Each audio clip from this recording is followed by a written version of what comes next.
Welcome to CBN4's Primetime News. I am your presenter, Sheena Harry. The carnival season may have wrapped up over a month ago, but some prizes have only just been distributed. The Junior Calypso Monarch contestants gathered at the Calypso Association, where they were honored for their efforts during the competition. The child I had wished I had possessed half of the charisma and confidence that was displayed that night. I can see that each of you will definitely shine at whatever passions you decide to pursue. During the ceremony, the reigning junior monarch, Lamar Irish Kid Irish, received his award and said that it was a humbling and exciting experience. 3 times junior monarch required dedication, perseverance, and most of all, love for the Calypso art form. Thus far, it has been an exciting and humbling experience. Irish Kid was sure to give the audience a little taste of what he presented during the contest.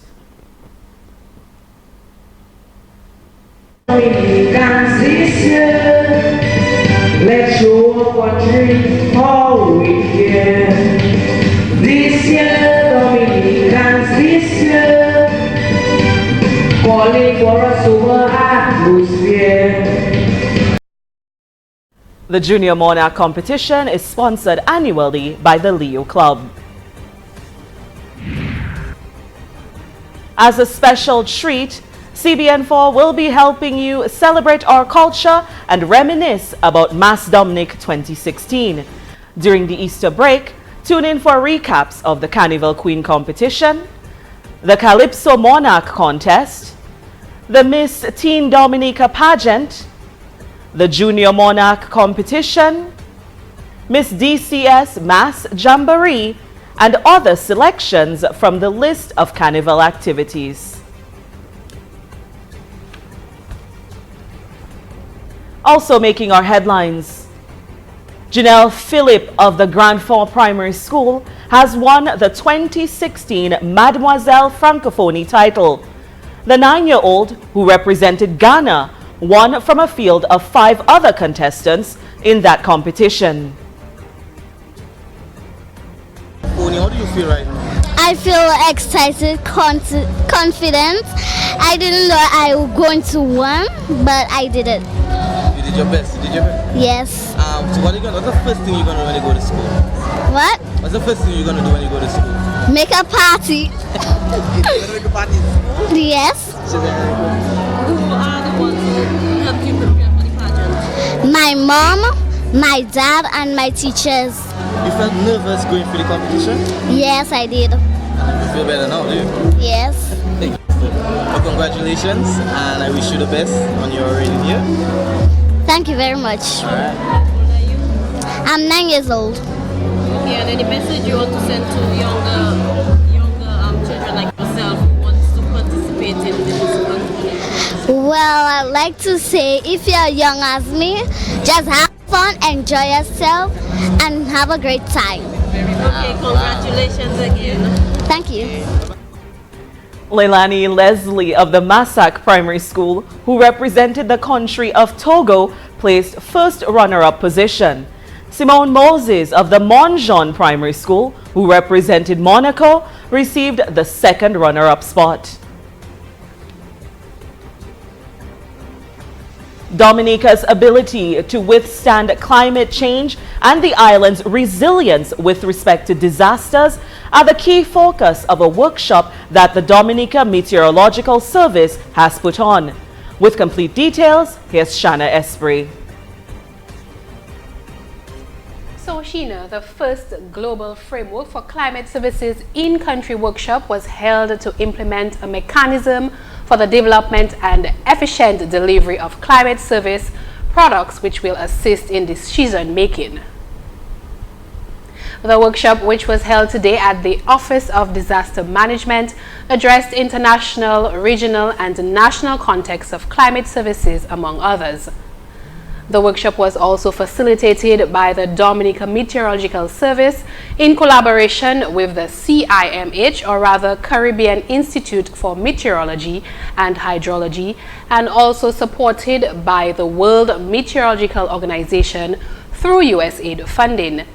Mid-level meteorological technician Karen Basil Lawrence says small island developing states are particularly susceptible to hydrometeorological hazards such as tropical cyclones, thunder, coastal storm surges, and flooding, among others. The level of vulnerability of these small island developing states to weather and climate hazards has been demonstrated by the severity of impacts over recent years, due mainly to tropical storms, but also impacts of prolonged heavy rainfall, droughts, and floods. Climate change will likely increase the frequency and/or severity of weather and climate hazards. Meanwhile, climatologist for the Caribbean Institute for Meteorology and Hydrology, Cedric Van Merbeek, said the workshop is about helping Dominica to make better decisions from the climate side. So this workshop today, which is funded through the United States Agency for International Development with generous funding from the American people, as well as from Environment Canada, what we are doing here today is to bring together the Met Service in Dominica as well as relevant stakeholders from different sectors in the country that are part of the climate sensitive sectors. For instance, water is affected by weather. For instance, agriculture is affected by drought, by heat, etc. So all of those sectors that are involved in the information process for climate and for weather are represented here today. The climatologist explained that we need to become more resilient to climate disasters and hazards. Thank you, Shanna. Prime Minister Roosevelt Skerrit is reporting that the new Integrity in Public Office Commission has begun operations. 2 members of the commission have been appointed, and the opposition has said that it will not submit a nomination. The size of the commission was reduced to 3 members earlier this year. The members are Colin Felix Grant, who was appointed by the President on nomination by the Prime Minister as a member, and Dermot Southwell, who has been appointed in accordance with the Integrity of Public Office Act as the chairman. The Prime Minister explained that those 2 members were properly appointed pursuant to the legislation. Skerrit said that he will submit his incoming liability next week. Also in our news, 26 primary schools from the 4 school districts around the island have made it to the second round of the National Math Power Competition. 2 students from each primary school competed in 2 segments, mental math and problem solving. The semi-final competition began today, and the top 6 schools from today's competition will be selected for the final round of that competition. The event is sponsored by the National Bank of Dominica in collaboration with the Ministry of Education.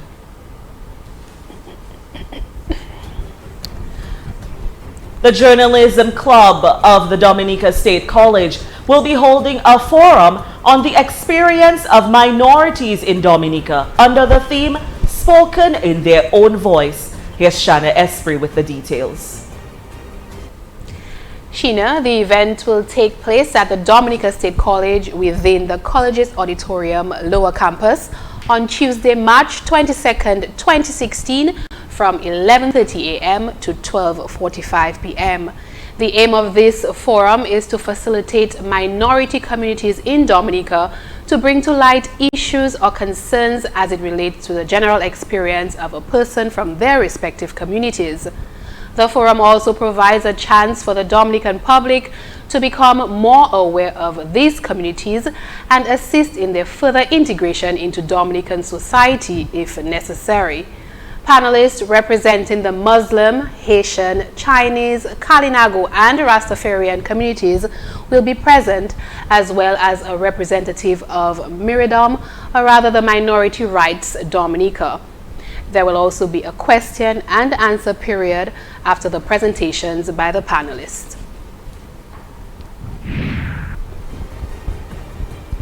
The Ministry of Health and Environment, in conjunction with the Caribbean Development Bank, launched a 3-day program to offer food protection training and certification to food handlers and businesses on the island.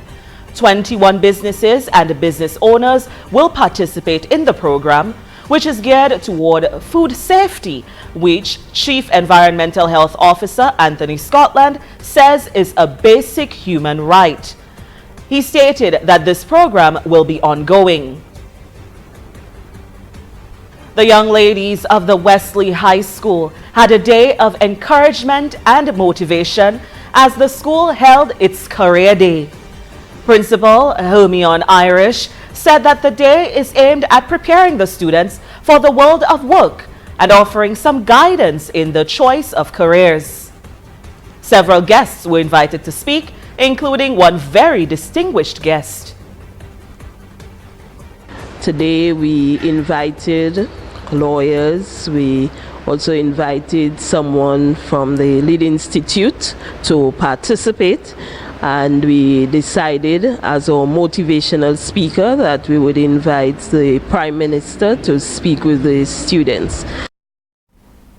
According to Irish, the students were encouraged to not just be girls, but be ladies, so that they can make a valuable contribution to society. Police are urging vehicle owners to adhere to the new traffic signs in Roseau, which were implemented to ease traffic congestion in the city. Head of the Traffic Department, Assistant Superintendent of Police Matthew Cuffey, said that no parking signs have been erected on King George V Street close to Astafan's supermarket and the Bath Estate bus stop, and those have also been moved. There is a time limit posted on the signs, which is from 7 a.m. to 7 p.m. And the head of traffic said that these measures are taken to see how well the flow of traffic can be reduced in Roseau.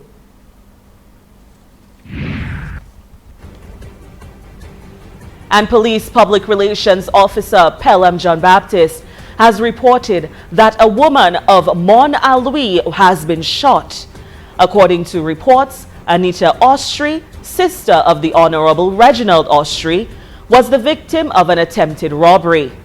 At about 8:30 Friday night, she was leaving her business establishment in Portsmouth, accompanied by 2 relatives, when she was attacked by 2 individuals wearing masks and armed with a pistol.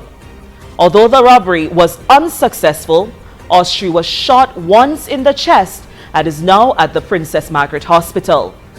The perpetrators are now at large, and anyone with information that can lead to their capture is asked to call Crime Stoppers Dominica at 1-800-8477.